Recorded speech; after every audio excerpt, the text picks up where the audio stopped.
Tá rolando aqui uma música ou não? Tá rolando música aqui. Olha lá. Opa, olha lá. Tá valendo já ou não? Tá valendo, tá valendo. Vambora aí, ó. Mais um, hein? Mais um podcast aqui, ó. Dessa vez recheado de lentes aqui profissionais. Fala aí, Marcel, dá uma olhada. E aí, Tiagão? Tudo bom? Hoje o cardápio tá com uma fartura boa aí, né? Tem muita coisa aqui pra gente falar, hein? Pô, tem Pessoal, coisa. vamos lá então. Tô com o Marcel aqui. Todo mundo gostou, comenta até hoje de um vídeo que eu chamei ele aqui. Faz mais ou menos um ano e meio, eu acho, não faz? 1 ano e meio, mais ou menos. A gente falou sobre lentes de cinema versus lentes fotográficas. A gente pegou ali o que seria uma similar, o mesmo modelo do que seria uma de cinema, a versão fotográfica, né? Na época ali da Canon. A gente fez um vídeo aí explicando o beabá, tal, as diferenças, tal. Todo mundo gostou, foi um vídeo super bem assistido. Vou deixar até o link na descrição aí para quem quiser assistir, foi um vídeo bem legal. E agora estamos na versão 2.0 daquele vídeo lá, hein? Vamos falar. Exatamente. Então, acho que hoje a gente pode falar, vai basicamente explorar um pouquinho das lentes DZO filme. Exato. E tentar trazer coisas diferentes, né? Então, coisa que a gente não conseguiu abordar naquele vídeo, mas acho que de repente... até estava vendo um podcast seu, eu vi que é um formato mais tranquilo, um pouco mais de boa, então acho que dá para deixar a conversa fluir. Exato, a gente vai até fazer diferente aqui, porque nós vamos inserir aí bastante... Vai sair um pouquinho do que é o podcast tradicional aqui, nós vamos inserir muito B-roll, muita imagem aí, mostrando para ilustrar isso aqui que a gente tá falando. Então vai ser um vídeo aqui, a gente podia fazer numa mesa, mas não, vamos aproveitar o ambiente do podcast aqui para gerar esse conteúdo aqui. Quero agradecer... em primeiro lugar, a Movie Locadora. Isso tudo aqui é um oferecimento de Movie Locadora que apoia esse tipo de conteúdo aqui. Tive uma conversa ali com o Leandro.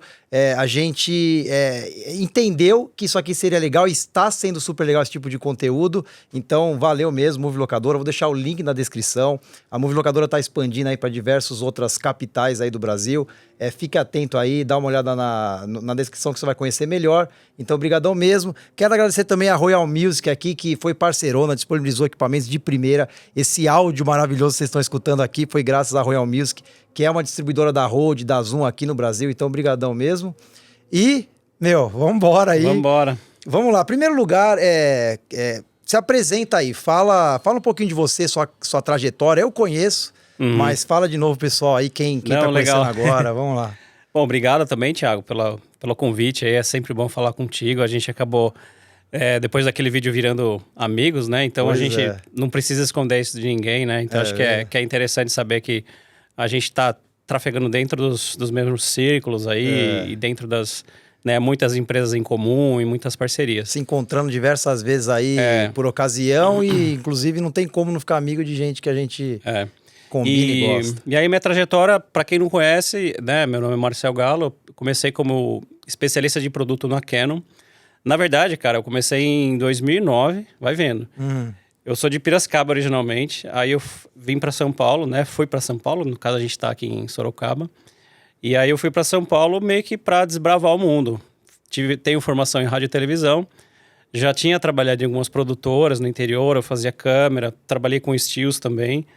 E fazia edição, fazia um pouco de tudo, né? Que é o que a gente chama de one man band, né? Então o cara toca o bumbo, toca a guitarra e canta e faz tudo de uma vez. E coincidentemente eu também sou músico, né? Mas enfim, isso fica para um outro podcast. Bacana demais. E aí, cara, eu fui para São Paulo. Eu era professor de inglês, vai vendo. Na época, até talvez você não saiba disso. Não, eu sabia. Sabia, acho que eu tinha comentado. Eu lembro.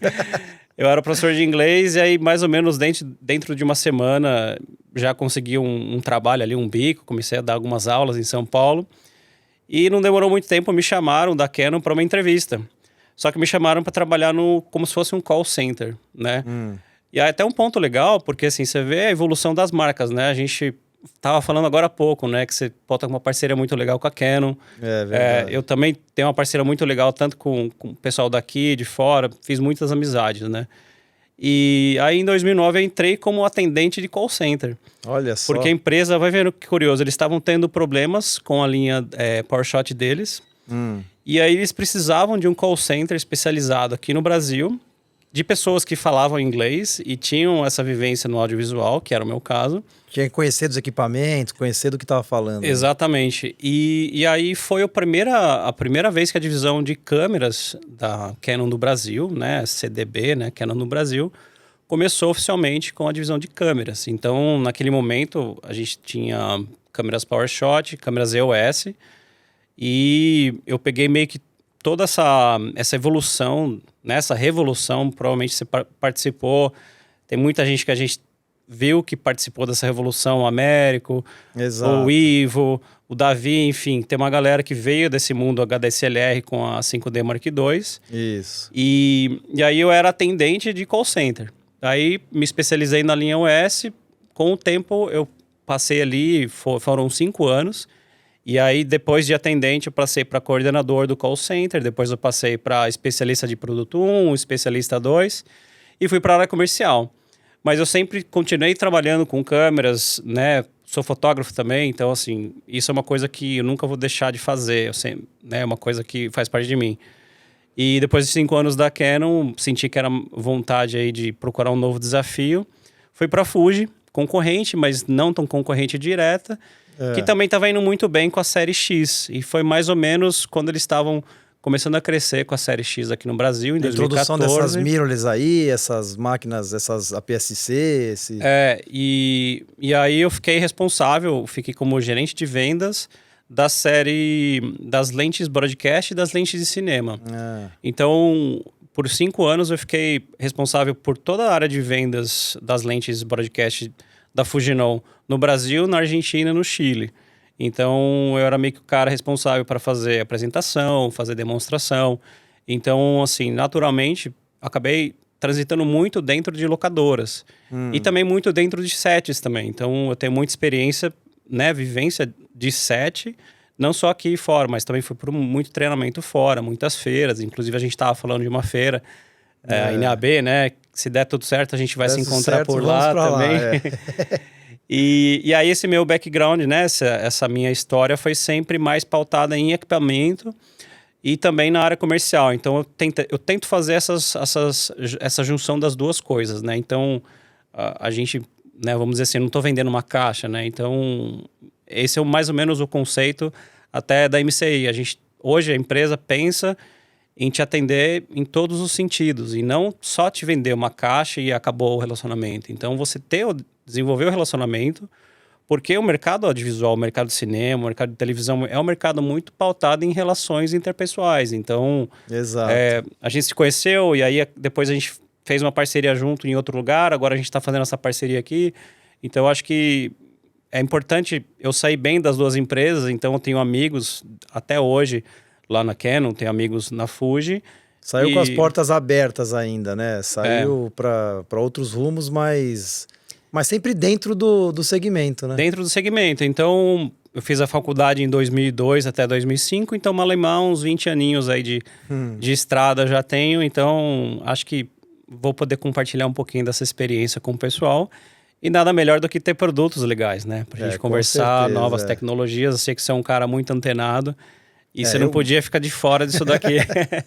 Eu gosto de produto, né? Não é à toa. Todo mundo acho que já sabe que eu comecei o canal porque é algo que eu gosto de fazer, né? Então, testar, colocar a mão na massa e, sobretudo, equipamento bom, né? Sempre mais prazeroso quando a gente tem um equipamento bom na mão do que aquele só famoso tal custo-benefício e tal. É legal ter equipamento de ponta para ajudar a gente a chegar em resultados de ponta também, né? Exatamente. Eu acho isso legal também. Eu acho que você, não sei se é o único, mas um dos únicos caras que tá nesse mundo de YouTube que preza tanto pela qualidade. Nunca vi, nem fora, um youtuber que preza tanto pela qualidade, pela né, refinar o seu look, e cada vez aí faz reforma aqui e não sei o que, e tá sempre buscando a perfeição, buscando a melhoria. Então, eu também, pessoalmente, acredito que isso é importante, até uma coisa japonesa, é a melhoria contínua, né? Então, as empresas japonesas têm muito essa questão de você sempre se aprimorando conforme a sua vida, né? Nesse ponto eu costumo o contrário do que muitas pessoas indicam e traçam o caminho justamente por causa disso, né? Eu gosto do resultado. eu gosto de atingir um resultado, eu gosto de buscar esse máximo, e não precisa ou não precisa, né?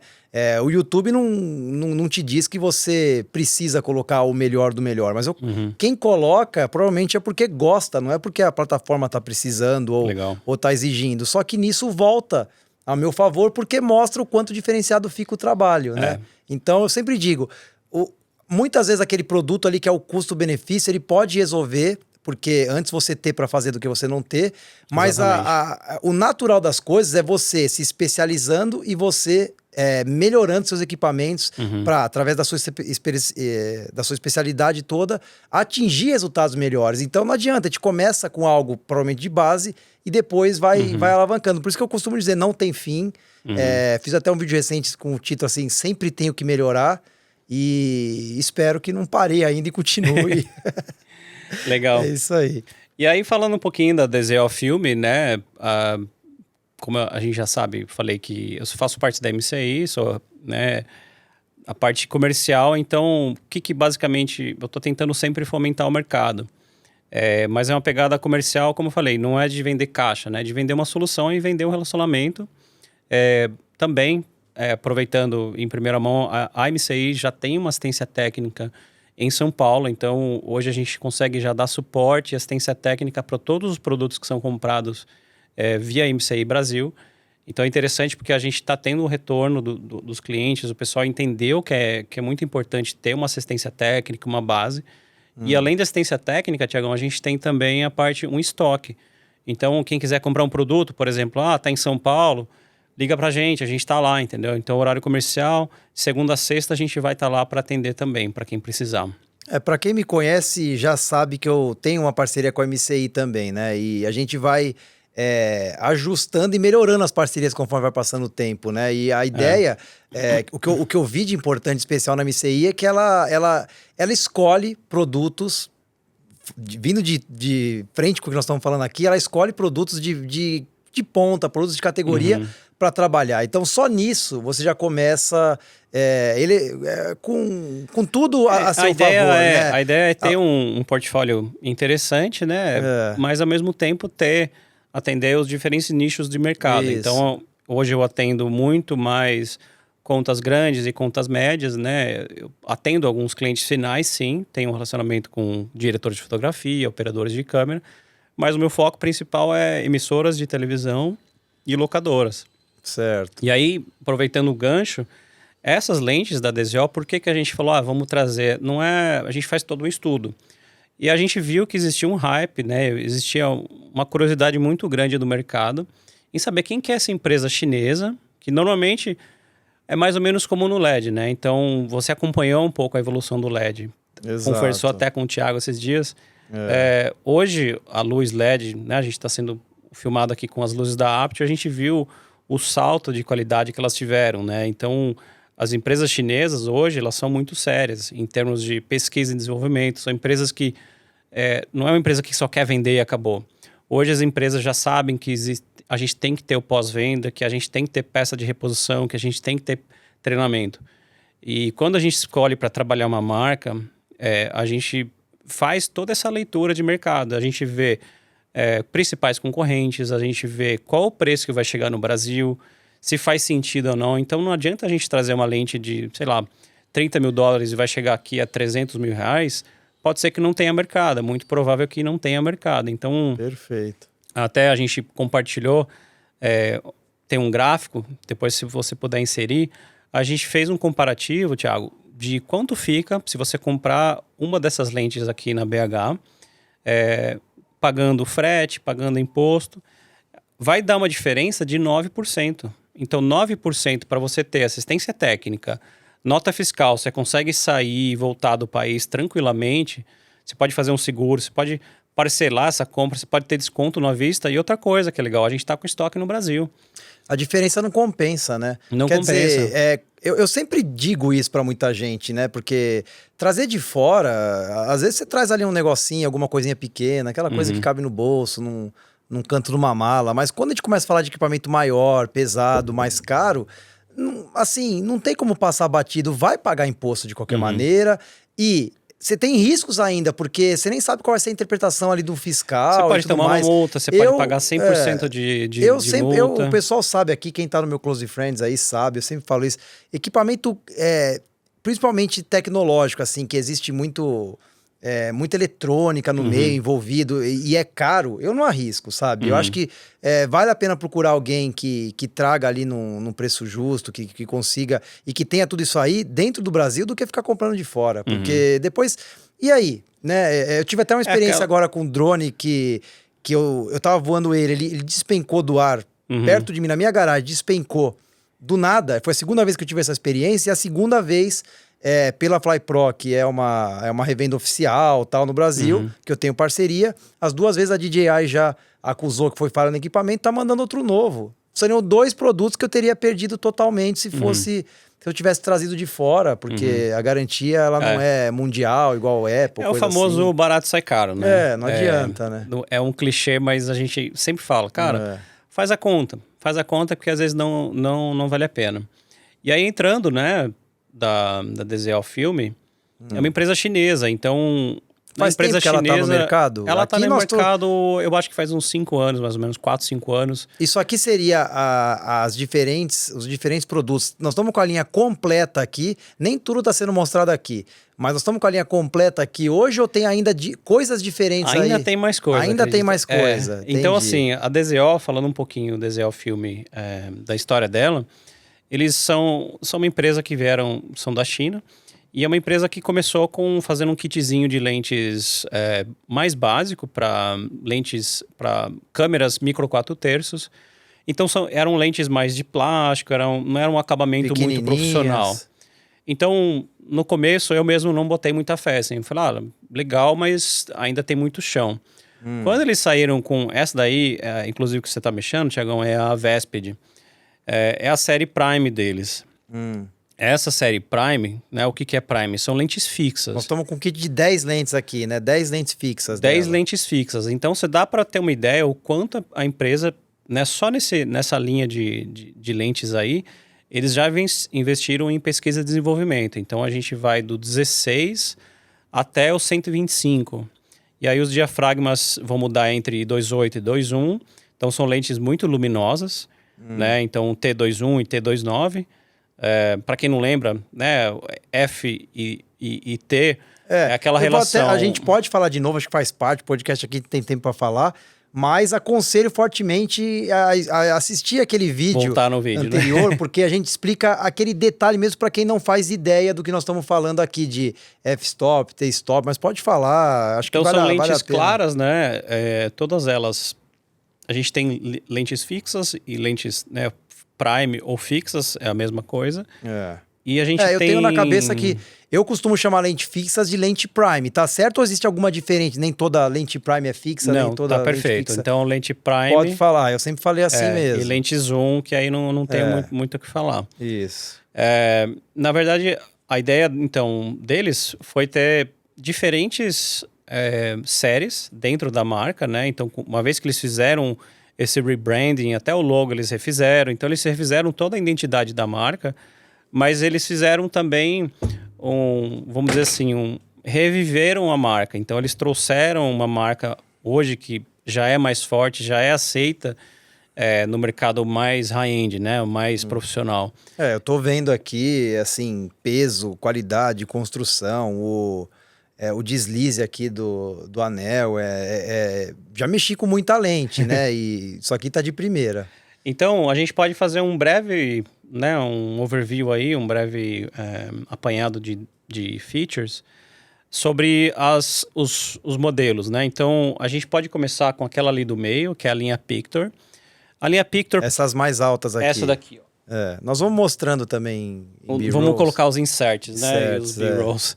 Então, as Pictors, Thiago, são 3 lentes que se complementam. São lentes que têm a cobertura Super 35.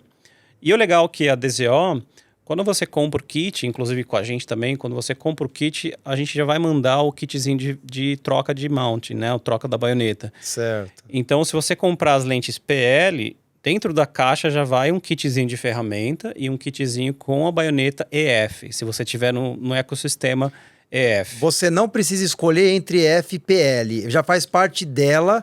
Não interessa qual você escolhe. A questão é que vai estar ou montada uma ou a outra, mas... Então, por exemplo, se você comprar pedir lá, eu quero a versão EF, ela vai estar montado a versão EF e com E vai vir... os mounts, né? As baionetas ali para você desparafusar. Até a gente fez aqui... Questão de minutos foi ali. o quê? 10 minutinhos, nem isso. Nem e aí eu consegui trocar o mount. Outra coisa legal também é que ele vem um set de espaçadores, que a gente chama de shims.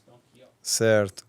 Os espaçadores é para dar aquele ajuste fino dependendo da troca do mount e da câmera que você está usando. Exatamente. Precisa de um ajuste fino para ficar ali precisa mesmo, focagem e tudo mais. Você pode usar um diferente tipo de espaçador ali. Então, o que é o espaçador? Quando você tira a baioneta da lente, você vai ver que pode até já vir um espaçador pré-instalado, vamos dizer assim. É como se fosse um calço, né? É como se fosse ele vai descer ou diminuir a distância na verdade, do flange back. Por quê? O bocal EF, ele tem uma distância do bocal até o plano focal, o plano do sensor. Certo. Então, isso a gente chama de flange back, essa distância. O bocal PL, ele tem um flange back diferente do EF, que às vezes vai precisar de um ajuste. Então, dependendo da câmera, por exemplo, as câmeras da Arri, ela tem um flange back X. As câmeras da Sony tem outro. É um ajuste muito fino. Então, o fabricante, ele pensando já no mercado profissional, eles já colocaram esses shims, né, esses espaçadores, para você fazer esse ajuste fino. Para que você tem que fazer ajuste fino? Porque as lentes de cinema, ela tem as marcações físicas das distâncias de foco. Então, se você, por exemplo, fizer toda uma calibração, e vamos dizer assim, o meu assunto principal é você. Então, a gente está com... A câmera está aqui, o plano focal vai ser, por exemplo, a distância de 2 metros. Certo. Se eu bater no plano focal até o seu olho, tem que dar 2 metros certinho e tem que estar em foco. E aí o foco tem que estar preciso também, se tiver até marcado porque certinho. Vai ter um cara, às vezes vai ter um foquista, então vai ter alguém que está, ou assistente de câmera que vai estar na lente mexendo, ou com follow focus, ou com, né, por exemplo, um motor de follow focus, que vai ter que, dependendo da distância, ele já meio que já sabe a distância, e aí é muita coisa de vivência também, de mercado. Então, essas coisas, é legal que o fabricante pensou nisso. Então, voltando, né? Então, todas as linhas, elas têm os anéis de foco e de zoom e de íris, todos eles unificados, ou seja, todos eles na mesma posição. É importante porque se você tiver num setup que você vai trocar sempre de lente e ela está dentro da mesma linha, por isso que elas se complementam. Então, foi até uma sacada legal. Elas têm o que a gente chama de um overlap, né? Ela passa um pouquinho da distância para a próxima. Então, por exemplo, aqui é a série Kata. Então, essa série, ela tem duas versões. Ela tem a Kata Ace, que é essa versão, e a Kata normal, que seria o mount ARF ou o mount E-mount, né? Para mirrorless. Então, você tem um flange menor. Esse daqui, a gente está falando da linha PL, que já vem com o adaptador EF. Então, essa daqui seria a Kata Ace. Então, são 3 lentes... a 1835, não, perdão, 1835, a 3580 e a 7135. Você vê que começou em 35 até 80 e ela começa em 70, porque essa lente, mesmo ela sendo mais tele, eles deixaram ela um pouquinho mais wide, caso você precise desse wide. Então, Entendi. Foi uma sacada legal que eles tiveram também.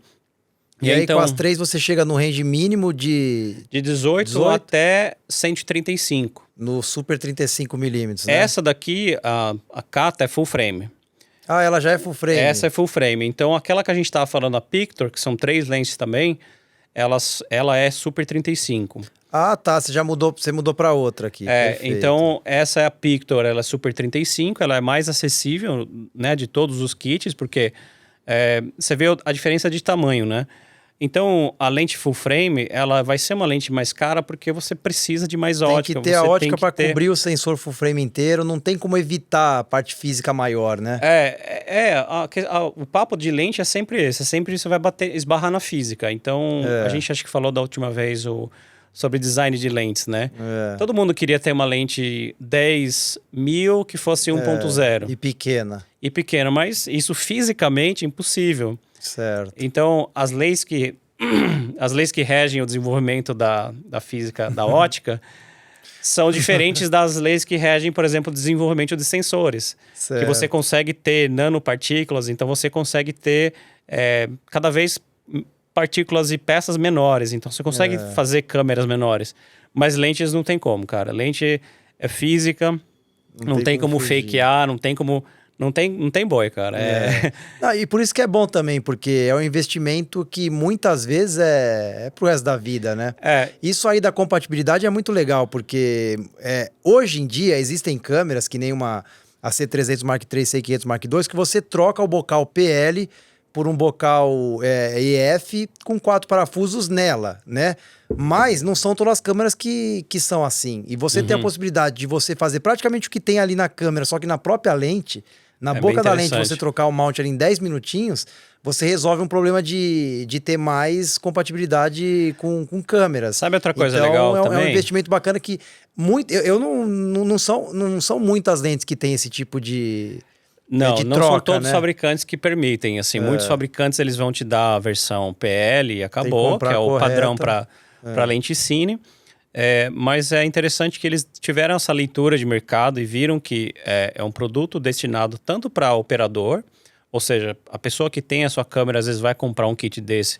O cara que é operador de câmera, diretor de fotografia, o cara que faz documentário, enfim. A gente tem N usos para essas lentes. A pessoa precisa dessa versatilidade. Outra coisa interessante também, que é sempre bom lembrar, que quanto mais adaptadores e filtros e coisas que você coloca na frente da lente, mais ela potencialmente pode perder nitidez. Pode trazer alguma imprecisão. Né? Quanto mais direto você fazer isso, trocando o próprio mount, é melhor do que usar um adaptador. O ideal é sempre você trabalhar com os mounts, né, as baionetas nativas, né? Se não for possível... Nesse caso, não existe uma nativa exata. É uma troca realmente... perfeita entre elas. Ela vem, vamos dizer assim, de fábrica, entre aspas, ela vem com as baionetas PL. Entendi. Que isso é a tradição seria do cinema. Né, o normal do cinema, com exceção daquela linha que eu te falei mais em conta, que é micro 4/3, mas assim, a gente tá falando só da linha de cine mesmo, com a baioneta PL. Então, deixando bem claro, então, linha Pictor, Super 35, custo-benefício e com uma excelente cobertura, 3 lentes. Aí a linha Kata, a gente tem 2 versões, a Kata Ace e a Kata normal, que é uma linha que ela até a lente é branca, um pouco diferente, tudo mais, eles fizeram uma graça ali. E aí ela permite filtros, né? Sabe aqueles filtros que você pode colocar atrás da lente ali, no rear filter, né? Aqueles filtros traseiros. Mas a gente identificou que para o nosso mercado as lentes EF e PL são as chefe mesmo. E aí a ideia é que cada linha tem a sua própria característica. Então, Pictor Super 35, cobertura 3 lentes, da wide até uma mais tele. A série Kata Ace, que são zoom, aí ela já tem a cobertura full frame, então isso, zoom full frame, se você pesquisar, são pouquíssimas lentes no mercado. Então isso é um diferencial também. É difícil, geralmente lente zoom e que tem um range bom de zoom ali, geralmente é Super 35mm, né? Exatamente, Tiagão. Então é isso. Então, e aí, como eu falei, elas são unificadas, então a posição dos motores e dos... Motores não, né? Dos anéis são todos unificados. Segue aquela mesma padrão. Né, ali, elas têm... quando você tira elas por ter o mesmo tamanho e com as engrenagens no mesmo lugar, você tira uma, coloca a outra, preservando os mesmos locais ali de follow focus, de tudo mais, e você consegue agilizar a troca e já sair trabalhando. Exatamente. Então, por exemplo, aqui a gente tem os 3 anéis. Normalmente a sequência vai ser íris, zoom e foco. E aí esse tipo de encaixe aqui, até esse tipo o tamanho dessa engrenagem, a gente chama de padrão 0.8, ou seja, ele é compatível com todo tipo de follow focus do mercado. Então, qualquer motor de cinema que você for usar nessas lentes, seja ele... motor eletrônico ou manualmente, ele vai servir porque ele segue o padrão do cinema. Legal também que ela tem todas as marcações externamente, então você tem a mínima distância de foco e aí até o infinito. E outro feature essa legal. Cor amarela aí, ele é só um amarelo para chamar atenção? Chega a ser luminor ou não? Aquela de brilhar no escuro? Não, ela não é... É um amarelo para chamar atenção, mas... Para chamar atenção e para ficar fácil, né? Você vê que a própria fonte é uma fonte... de fácil leitura, né? E aí seriam essas duas séries, a Kata e a Pictor Super 35, as duas zoom. Vamos falar das primes, então? Só um detalhezinho, porque eu sei que tem lentes que você precisa escolher o padrão de metragem, no caso, se é metros, ou se Exatamente, é pés, pés. ou se é... Essa aqui, no caso, tem essa opção? Qual Todas seria? elas, quando a gente pede, por exemplo, a gente como distribuidor, a gente pede já em metros, porque a gente sabe que o nosso mercado usa-se, são utilizadas em metro. Mas se você quiser ela em pés, é possível pedir.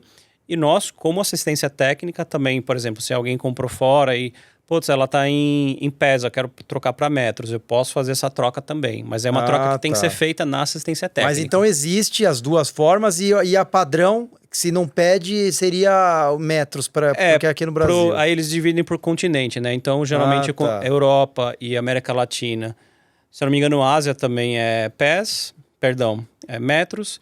E aí o padrão nos Estados Unidos é padrão pés, né? Então ela já vai, por exemplo, se vai atender o mercado americano, normalmente o fabricante tem esse cuidado de já entender qual que é a demanda da região e aí já mandar naquela especificação, né? No que o mercado utiliza. E é legal também que elas podem ser compradas individualmente. Então, por exemplo, se alguém fala, putz, eu quero começar com uma lente só, que é aquele que é o range que fica no meio, mais ou menos, né? Porque às vezes ela compra um zoom, já quer começar a trabalhar, mas com range bom de zoom faz muita coisa. Essa daqui mesmo.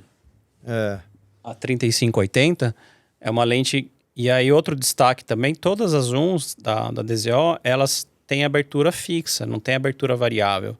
Então, isso é uma característica muito desejável, porque... Para você trabalhar com essa plástica de zoom sem mudar a luminosidade que está entrando nela, né? Outra coisa legal que a gente também falou no outro vídeo é que são lentes parfocais. Ah, isso é importante. Para o pessoal que está... Senão não faria muito sentido aproveitar esse zoom na gravação. O processo de ir e vir numa gravação, né? Então, por exemplo, como que você trabalha com uma lente... Qual que é o benefício de uma lente parfocal? Então... De um exemplo prático aqui, a gente pegaria ela em 35, então você vai ter uma imagem mais wide e você vai fechar em 80, vai fazer o foco, por exemplo, no meu olho, no seu. Certo. E aí você vai puxar para o wide de novo. Então a gente vai ver que o foco ficou no seu olho. Ficou no olho. Sem ter nenhuma alteração. Então, essa característica a gente chama de lente parfocal. Parfocal. Então, se entrar alguma coisa aqui, por exemplo, no meio... você vai ter que fazer o foco de novo, porque o foco estava aqui. E aí, se você achar o foco nesse outro objeto aqui e for para trás e voltar nesse objeto, vai estar em foco também. Então, a parfocal, ela cobre o foco do começo ao fim, mesmo parando no meio. Exato. Não, é em qualquer range... é que até onde eu entendo o parfocal... Do começo, foquei no mínimo dela, mais aberto wide, depois mais fechado, mais tele. Mas mesmo no decorrer do processo, continua o foco no local. Eu vou fazer um exemplo mais fácil. Então, por exemplo, eu vou usar você como exemplo. Então, eu vou colocar essa câmera terceira aqui, vou colocar essa lente a 35-80 e vou fechar em você. Então, eu vou usar a máxima distância aqui. Em 80. Fiz o foco, legal. Agora eu vou abrir. Se eu... De repente, enquadrar na metade, você vai estar em foco. Então, é sempre o assunto que você focou que vai estar em foco. Exatamente, isso mesmo. Não, perfeito. Então, é isso. Que senão eu entendi o que você quis dizer. Quando você está mexendo com o zoom, o foco ele não está mantendo a distância. Ela vai manter focado aonde você focou. Nesse ponto que você tinha colocado. É o maior desejo das pessoas e que seria funcional num zoom aplicado, né? Exatamente. É assim que deve ser para você usar a seu favor ali o zoom, né? Porque aí você, por exemplo, tem às vezes um enquadramento, você está fazendo, vamos dizer, um assunto que você quer pegar o detalhe da cabeça, depois quer fazer um plano americano, né? Mais ou menos um plano aqui e um plano mais wide. Dependendo da lente, você consegue fazer isso. Mas se o assunto se mexer, você vai ter que recalibrar o foco. Então, ela não tem o foco automático. Outra característica das lentes, e aí eu falo no geral, são todas lentes... Essas lentes são mais parrudas. Elas são lentes feitas de liga de magnésio. Não, elas são pesadas, bem construídas mesmo. Né? Isso aí não quebra com qualquer batidinha ou coisa do tipo, né? Elas são feitas para aguentar porrada, para durar. Aspas, eu gosto de falar, né? O pessoal dá risada, eu falo muito. São feitas para durar, o negócio é... Feito para durar mesmo, cara. E aí, assim, a gente cobriu, então, cobriu, né? Falou das 2 linhas de zoom. E aí a gente pode falar das fixas, né? As fixas são legais porque qual que é o diferencial das fixas? Normalmente as lentes fixas elas vão ter você consegue uma tema, plástica um pouco mais diferente, porque você normalmente vai ter uma abertura maior. Uma abertura maior, um desfoque você consegue maior. Aquele desfoque, vamos dizer, cremoso, né? Aquele desfoque bonito do fundo. O creme do milho ali. O puro creme do milho. É verdade. E é legal que a gente tem aqui, então já falando das linhas, então a linha Vesped são 10 lentes, então ela começa em 18 e vai até 125. Que seriam as menorzinhas aqui que a gente mostrou, né? São essas daí, exatamente. Essas menorzinhas aqui. Então, olha o peso dela, é muito bacana E mesmo. você vê que elas têm o mesmo diâmetro, né? Então, outra coisa também de lente de cine, também normalmente nas linhas é ter o mesmo diâmetro da boca para você usar matchbox, filtro e tudo mais. Fácil, né? Então, o quanto mais você puder padronizar lentes e equipamentos num set de cinema, é interessante para você não ter que ficar recalibrando Outra coisa importante, que acredito que aqui também vai ser igual, é o T-Stops, né? O T-Stop aqui, que além de declicket, né? Que costuma falar assim, dessa forma, que ele não tem o clique. Para quem não sabe, ó, eu tô mexendo na íris aqui, ó, e ela fecha sem dar os cliques. Ela vai fechando ou abrindo sem dar o clique. Então você consegue também usar isso aqui a seu favor, numa troca de ambiente claro para um escuro, sem ficar aquele clique fotográfico mudando, aquela coisa que estragaria toda a plástica do negócio, né? Exatamente. Então, além da robusteza, né? São construídas com liga de magnésio e tem peças também, principalmente a baioneta de metal, né? Aço. Então, você vê que é um negócio que é feito para durar anos e anos aí de uso. Então, o investimento não é para 1, 2 anos, assim, muita gente encara o investimento de lentes para a vida toda. Exato. Porque dependendo da série, dependendo do fabricante, ela acaba até virando uma lente vintage. Então, cria-se um hype até depois, às vezes o fabricante não faz mais, aí existe nós estamos falando de ótica, comum, né? Você vê, microfones. Eu tenho microfones que são... Os 2 maiores microfones que eu tenho aqui são da década de 70. E até hoje eles são tidos como os mais hypados até hoje, padrão. E quer dizer, tem coisa que nem ótica, vidro nós estamos falando, que você atinge aquele desenvolvimento ali, não tem muito que, né, assim, fugir ali desse padrão. E é legal então, que elas são... Vai-se os corpos da lente... E as lentes ficam e continua o trabalho, né? E falando da linha Vesped, são linhas... então, os diafragmas vão variar entre 2.1 e 2.8, dependendo de qual lente que a gente estiver trabalhando. A íris, como você falou, declicked, né? Ela não tem os cliques, então uma íris é uma abertura fluida. Outra coisa legal também é que você vai ter uma rotação do anel de foco bem interessante, então vai variar longa, aí de né, 270, 260, então você tem... Pode existir uma diferença entre essa rotação, entre essas 10... primes aqui, assim. Exatamente. Depende de qual delas. E aí, uma que a gente vai falar bastante vão ser as... E aí, inclusive, a gente vai colocar uns exemplos para o pessoal ver. São as macro. Então, eu queria também desmistificar algumas coisas das lentes macro, porque é um assunto que... Uma lente macro, ela é um pouco mais específica. Num cenário ideal, você não vai usar ela sempre. É interessante você ter pelo menos uma lente macro no seu kit. Tanto que aqui, essas lentes, a 90mm, ela é macro. Então, é importante. Então, ela vai de 16 até 135. E uma delas é a macro, é a 90. Então, essa lente macro, qual que vai ser a maior diferença? Ela tem uma mínima distância de foco muito mais curta. Então, e o curso do anel do foco, ele vai até 300 graus. Então, a diferença, assim, a minúcia que você consegue ter trabalhando com o anel de foco é muito mais difícil você manter o foco. Até a gente fala, se você for trabalhar, por exemplo, com um assunto que se mexe um pouquinho, né, um rosto, alguma pessoa que naturalmente vai fazer esse movimento, trabalha com ela um pouquinho mais fechada. Então, em vez de trabalhar na máxima abertura, 2.1, 2.8... trabalha em 4, trabalha em 5, 6, um T-stop. Para ajudar, né? Para você ter um pouquinho mais de profundidade de campo, né? A profundidade de campo, muita gente fala que eu quero sempre trabalhar com a máxima abertura. Às vezes é interessante você ter um pouquinho mais de profundidade de campo, até porque muitas vezes, dependendo da característica da lente, quando você fecha um pouquinho o diafragma, e eu falei que depende de qual linha de lentes e de fabricante, ela vai até apresentar características melhores. Então, normalmente ela fica um pouco mais nítida do que na abertura máxima, sempre quando você fecha um pouquinho. Vai ficar sharp. Então, fica um quanto pouco mais sharp. Normalmente um ponto bom a gente pensar são, em média, fala assim, 2 stops depois da abertura, máxima abertura. Você atinge uma qualidade de nitidez Vamos maior. dizer assim, que é o ponto principal da lente, né? As lentes mais modernas, Thiago, elas têm... Isso já mudou um pouco, tá? Então, a gente tava testando as lentes RF da Canon. Elas performam muito bem. Muito bem mesmo. O pessoal fala wide open, né? Ou seja, inclusive no autofoco. máxima de abertura no autofoco. Então, Verdade. assim, é legal que, ao mesmo tempo que a gente vê fabricantes trazendo lentes com todas essas características, vamos dizer assim, mais clássicas, né?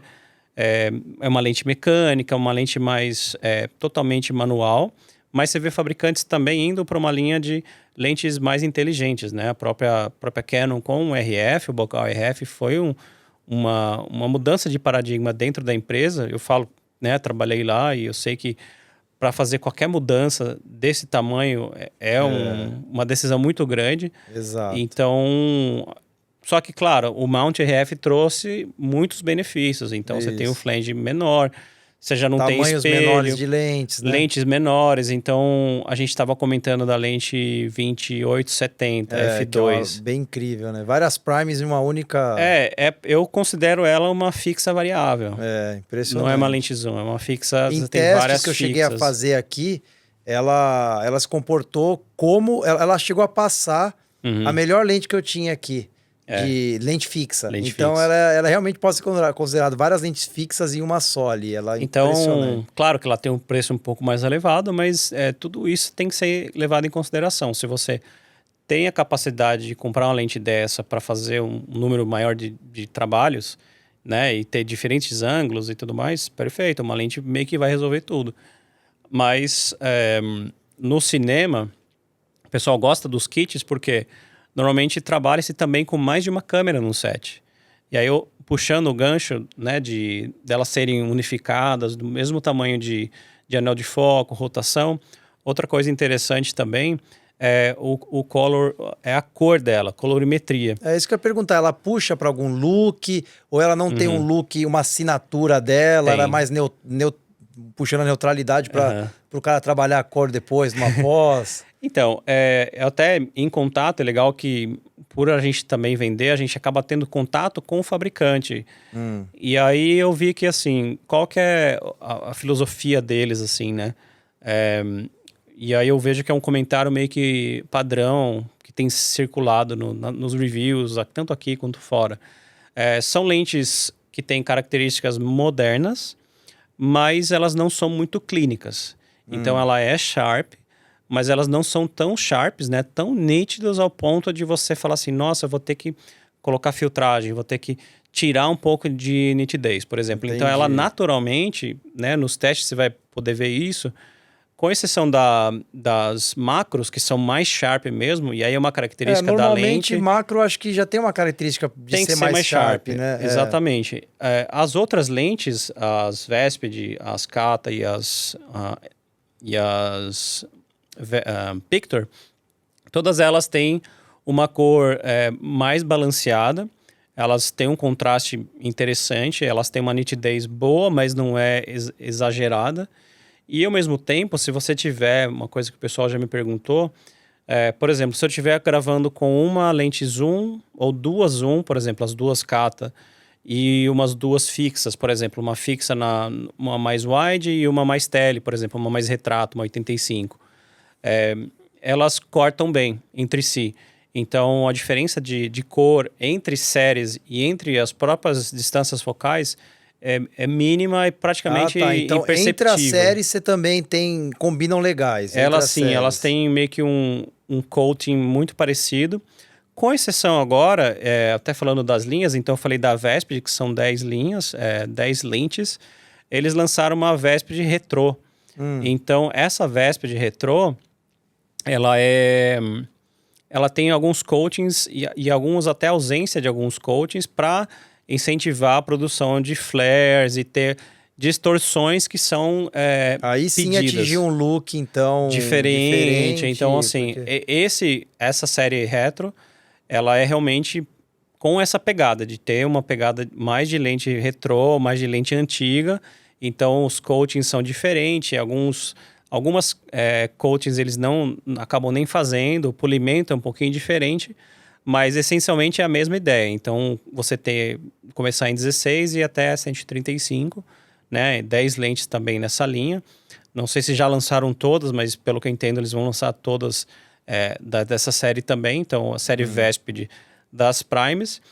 E aí, é legal que são Primes full frame. Apesar delas serem pequenas, Thiago, elas são full frame também. Né? Cobre o sensor full frame isso aqui, então. Isso aí, ela até passa um pouquinho do full frame. A gente chama de Vista Vision. Então, na própria lente, se você ver aí do lado, ela tem assim, ó, VV. Tem como se fosse uma marcação ali. Tem aqui. Então, esse VV, ele diz respeito ao Vista Vision, que é um formato, né, um tamanho de sensor de câmeras de cine, que ela é até um pouquinho maior do que o full frame fotográfico. O sensor full frame, existem diferenças entre eles dentro do formato, né? Por exemplo, a Canon costuma trabalhar com 17:9 DCI, aquele formato que inclusive é o que eu uso dentro do meu canal. Ele já é um formato um pouco diferente. Então, dentro do sensor, de diferentes marcas, existem tamanhos um pouco diferentes ali. Isso vai variar um pouquinho, assim, por exemplo, a Red é um exemplo que a gente sempre dá. Ela tem tamanhos diferentes de sensores e ela tem modos diferentes dentro da própria câmera. Então, às vezes ela vai ter, por exemplo, o sensor monstro, que é o sensor full frame, Vista Vision, ela vai ter um modo 3x2, ela vai ter um modo... Então esse que você falou é o Vista Vision, que seria o maior deles ali. Exatamente. Dentro do full frame. Dentro do full frame, e aí exatamente. Essa aqui ela consegue cobrir até esse... Cobre o Vista Vision também. Se eu não me engano, a diagonal dele de cobertura é 43,6. Legal, aí depois qualquer coisa você pode colocar essa informação na tela para o pessoal. Mas todas elas que eu falei são full frame, então elas vão cobrir todos os sensores hoje do mercado que são vendidos com full frame, né? C500 Mark II, R5C, enfim, tem uma série grande de câmeras e sensores. Você acha que está migrando para assim, o cinema? Porque o Super 35mm acho que ainda é o que mais se usa, não é?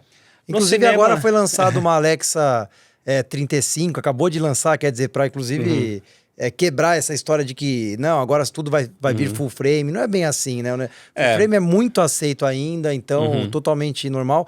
E tem alguma relação de... Eu ouvi dizer que... Não é nem que eu ouvi dizer, acho que até faz parte de você conseguir ou não conseguir gerar alguma coisa, principalmente cena em movimento e tudo mais. Mas a própria abertura, o pessoal usa muito um T4 ali, mais ou menos, ou equivalente próximo a um F4.0. Quando vai ter bastante movimento, recomenda-se que você tenha um pouquinho, principalmente os operadores de câmera e os foquistas. Então, para quem não sabe, o foquista é o cara que está ali no set fazendo foco, ele vai estar ali, né, sempre acompanhando com o monitorzinho de referência, e é interessante a gente ter um sistema de transmissão sem fio, com o mínimo de latência possível, para que ele possa, em tempo real, fazer os ajustes ali, né? Mais tele, mais wide, né? Ficar indo para frente e para trás, e aí ele vai fazer as marcações, enfim, aí o cara vai trabalhar.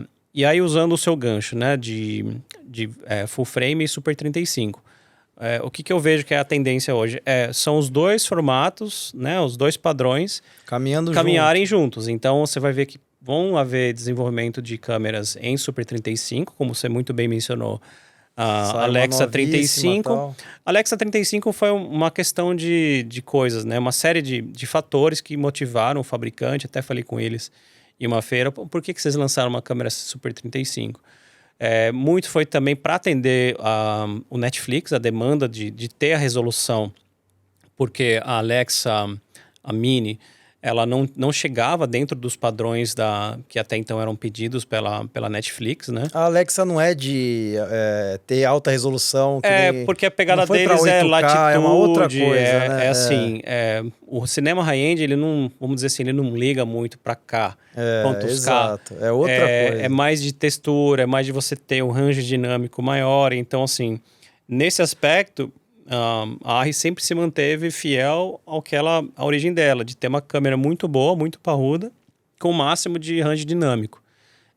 Fora outros features também, mas a concepção da Alexa 35 foi para trazer esse formato Super 35 numa câmera com features modernos, né? Então hoje eu acho que no mercado de câmeras Super 35 ela é a melhor câmera, é mais cara também provavelmente, mas é a câmera que tem mais feature, que enfim, vai ter a maior latitude, a câmera que atualizaram de uma forma... ninguém vai falar não para trabalhar com uma Alexa 35. Entendi. Então, assim, eles também lançaram uma full frame, que duas, que é a Alexa LF, que é Large Format, e aí tem duas versões. A Alexa geralmente ela tem a versão normal, que é uma câmera mais parruda, mais quadradona, assim.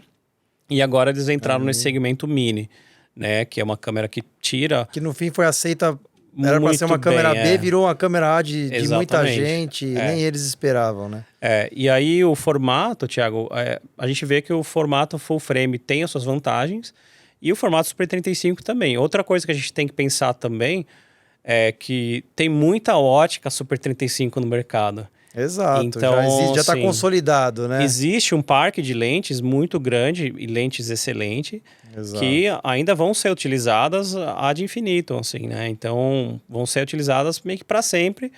E aí vai depender um pouco se você tem o budget, se você não tem budget, se você quer o look full frame, se você não quer o look full frame, se você quer trabalhar com lentes um pouquinho mais escuras ou lentes, né, mais abertas. Então, acho que é tudo uma combinação. Você pode muito bem pegar uma série de lentes full frame e usar numa câmera Super 35. Isso. O contrário que daria a vinheta não seria... Teria que usar, dependendo da lente, você tem que usar um speed booster, e o full frame, assim. por ter mais ótica, tudo que a gente falou, vai ser mais caro, né? Para a construção. Uma mesma lente que cobre, digamos assim, a mesma lente, né? Uma cobre o sensor, a outra não. Tem mais ótica. É mais caro. Saiu mais dinheiro ali para construir um negócio desse, né? Não tem como fugir disso. E então, aí para concluir... Uma outra pergunta antes. O T, no caso, tem toda essa parte de unificação. Nessas lentes também, se você para aqui, você vai trocar uma lente, ela está em T2.1. Se você troca outra lente que também coloca em T2.1, é a mesma luminosidade que está entrando entre elas, a ponto de você não precisar fazer nenhum tipo de ajuste? Então, pelo que a gente testou e viu, e até vi um review que era um pouquinho mais técnico, a gente viu que tem uma mini diferença, mas não é considerável. E isso é normal. Isso também diz um pouco a respeito do custo. E a gente falou de, por exemplo, imperfeições, né? Então, são lentes que têm, para o nosso mercado, um bom custo-benefício, mas elas vão ter algum tipo de, entre aspas, limitações. Então, ela pode aparecer um pouquinho de aberração cromática, né? Pelo que eu vi aqui, eu testei, elas têm uma aberração cromática muito minimizada, então muito controlada. Então, isso é um ponto positivo para eles. Porque, geralmente, se uma lente é muito barata, você já pode imaginar que ela vai ter um nível de aberração cromática, que maior. É um fenômeno mais difícil de você controlar quando a gente está falando em desenvolvimento óptico. Então, eles conseguiram manter bem esse controle da aberração cromática. Mas uma outra coisa legal também é que, mesmo ela em lentes mais caras, e sets, por exemplo, da Arri, sets da Zeiss, enfim, lentes Cook, pode haver uma pequena diferença também de luminosidade. Normalmente não existe, tá? Então, por isso que você paga. Então, isso também é um dos motivos dessas lentes serem muito, muito mais caras. Porque a lente vai ter que ter a mesma precisão, a mesma abertura se você trocar as lentes. Então, assim, o nível de exigência de um set desse é diferente de um set da Cook, por exemplo. Que o cara que já filma com Cook, um diretor de fotografia, ele já tem uma expectativa de performance. Então, ele já sabe, a Cook ela vai performar dessa forma. As DZO, elas vão ter uma performance, né, particular a elas. Mas eu acho que até um elogio para a DZO é que eles conseguiram fazer lentes com características diferentes, lentes zoom, lentes full frame, lentes Super 35... E ainda nem falamos das lentes macro. Lentes com características muito específicas que vários fabricantes, às vezes, não se arriscam em fazer. Então, não é todo fabricante que tem um line-up grande assim de lentes, né? Às vezes o fabricante se especializa em lente zoom, às vezes ele especializa assim, em lentes fixas. Então, é um marco muito grande, né? Um alcance, né? Uma realização muito legal para a DZO. Então, a gente... Então, e nós estamos falando de preços muito abaixo do que essas consagradas aí, Sim. que teria um nível ali de cirúrgico ali Exatamente. nesses detalhes, assim. Entendi. Então, a reflexão qual que é? Existe um equipamento para tudo, né? Existe um equipamento para um budget de 100 mil, existe um equipamento para um orçamento de 10, e existe equipamento para um orçamento de 1 milhão. Né? Então, tudo... E é legal que o seu canal, você faz questão de trazer vários tipos, né? A gente falou um pouquinho isso daí de ter várias soluções e várias marcas diferentes, né? A DZO, ela entrega muito mais do que você imagina. Então, quem testou essa lente num set, quem tem usado, fala que, cara, ela entrega muito. Então, por isso também que a gente quis trazer para o mercado brasileiro, porque a MCI quer fomentar o mercado. E como que a gente fomenta o mercado? A gente traz marcas, a gente faz eventos, a gente conversa com pessoas, a gente divulga informação, a gente vem fazer podcast com o Thiago. Exatamente. E, cara, olha, essa macro aqui que você não falou ainda, que peça, hein? Sensacional. Olha, uma obra de arte, praticamente, obra de arte, né, aqui cara? os detalhes aqui aparecendo Você vê que dos mostradores. Não deixa a desejar para ninguém, assim, uma marca... Não, realmente, falando aqui de construção... parrudo. Parrudo. E aí, falando das macros, a gente tem essas três, né? São três distâncias diferentes, distâncias focais. A gente começa com essa daqui. 35. 35, 90 e a 65, né? Exato. E a 35, ela tem uma curiosidade que a gente vai colocar nos inserts, que a mínima distância de foco dela é menos de 2 centímetros. Então, praticamente, você vai encostar na lente. A gente vai insertar isso daí, você vai ver que é impressionante. E aí, Thiago, você vai perceber que como você tá com o seu assunto aqui e a lente é maior do que o seu assunto, a lente vai fazer sombra no seu assunto. Imaginei. É muito louco, né? Tão perto que ela pode chegar. E aí cada lente tem o que a gente chama nas lentes macro de fator de magnificação.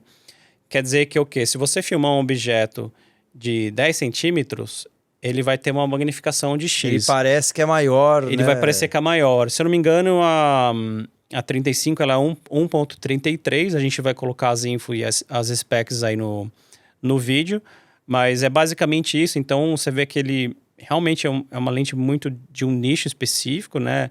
É muito usada para joia, para produto, para beleza. Então, às vezes você tem um assunto que você quer destacar o olho, que você quer destacar algum traço. O olho grudaria chegaria bem próximo do olho mesmo com ela ali, com a máquina. Dá para ver realmente praticamente dentro do olho, assim. É impressionante a qualidade. E aí eu não recomendaria, por exemplo, as macros para uma cena que tenha muita mudança de planos e movimento. Por quê? O anel de foco dela, ele vai até 300 graus, né? A rotação dele muito é 300 maior, graus. Né? Então, o detalhe, cara, é muito pequeno. Qualquer mexidinha, na verdade, já muda o foco. Como vai perder o foco. Uma macro fotográfica, para quem está acostumado, também tem isso, né? E aí é interessante ser sempre recomendação. Se for usar as macros, a gente sempre fala para usar elas um pouquinho mais fechada, né? E sempre também estar atento com o nível de iluminação. É interessante também. Fora isso, elas também, você pode comprar elas em um kit, né? Você pode comprar ou uma lente separada das outras, ou um kit. Às vezes tem gente que compra uma macro para complementar as lentes zoom. E como eu falei, todas elas você pode comprar separadamente. A gente fez a conta, né? A gente falou, deu em média 9%, né? Comprando aqui no Brasil com a MCI. E a vantagem, cara, que você pode pagar parcelado, você pode ter um desconto no à vista, você pode ter assistência técnica, pode ter nota fiscal. Então, para mim, hoje, lentes DZO não faz sentido você comprar, sem risco, né? Sem risco arriscar em comprar fora, gastar cara. uma fortuna e não aconteceu o que eu esperava acontecer, né? Exatamente. Essas cases aí, né? Quando eu tô vendo que o kit veio, é inacreditável, impressionante aí. Essas cases faz parte do equipamento mesmo? Isso aqui foi montado por alguém? Ou dependendo do kit que você compra, é exatamente uma case dessa que vai vir? Então, o kit, quando a gente tem a opção do cliente comprar as lentes individuais, então ela vai vir numa caixinha com a sua própria kitzinho de ferramenta, né, para troca da baioneta. Mas esses kits aqui, eles são kits das lentes. Então, ele compra com vamos dizer assim, se você comprou o kit das Kata, ele já vem já tem o case. Então, o case a gente não vende ele separadamente. Ele é o kit o case faz parte do kit da lente. Se você quiser, a gente pode fazer, eu tenho as lentes aqui, eu quero só comprar o case. Legal, mas a ideia de ter os cases aqui é para a gente realmente fechar o kit completo. Perfeito. Ou o kit com 3 lentes zoom, ou 2. A própria Vespid, ele tem alguns kits disponíveis, tem de 6 até 10, então... Dependendo de qual kit você pegar. Aqui tá um completo com 10, né? O completão com 10. De 6 seria um kit também com uma case também. E aí o case, ele é feito pelo fabricante, a gente vê que tem até as marcações. Não, perfeito, é um dos Pra mais você que gosta de organização, você vai ver que Muito tem tudo bacana. marcado, ele marca onde ficam as lentes, qual a posição certa. Então, eu acho que a estética, a gente trabalha num meio que é um meio que preza muito pela estética, né? Então, uma estética interessante...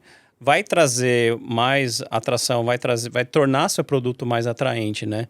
Exato. Então a gente vê que essas lentes elas não são apenas funcionais, mas elas são bonitas também. Você falou uma coisa, eu queria aproveitar o gancho, Thiagão, da Vespid,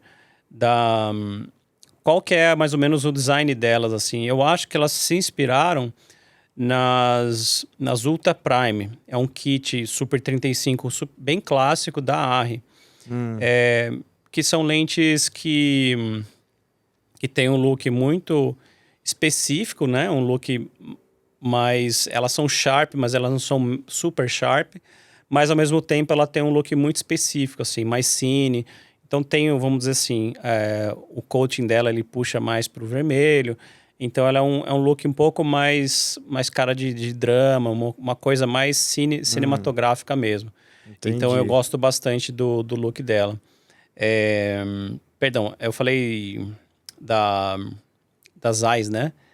Não, eu falei da ARRI. Não, elas são das Zeiss. Ah, tá. Zeiss Ultra Prime. Nós vamos tentar mostrar alguma coisa aqui, né? Já estamos mostrando.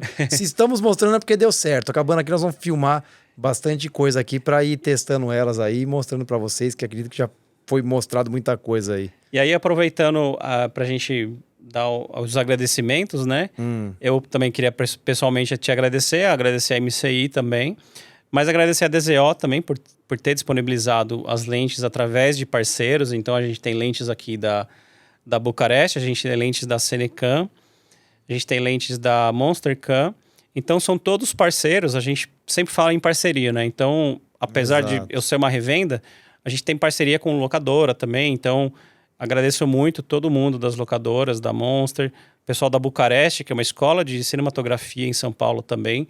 É interessante, quem não conhece, busca conhecer, Instituto Bucareste, e também a Senecam. Tá? É grande maravilha. parceira Você nossa. vê o quanto de coisa não tem que acontecer para a gente conseguir realizar esse tipo de conteúdo e passar para todo mundo aqui, né? Quer dizer, é um monte de parceria, um monte de gente que está relacionada para a gente conseguir gerar esse tipo de conteúdo aqui. E eu acho que a gente conseguiu mostrar bastante coisa aí, mostrar uma marca que promete, e é isso aí, né? Fechou. Vamos que vamos. Valeu. Então.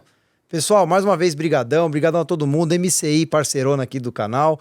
E é isso aí, vamos continuar trazendo esse conteúdo para vocês. Até o próximo. Até mais.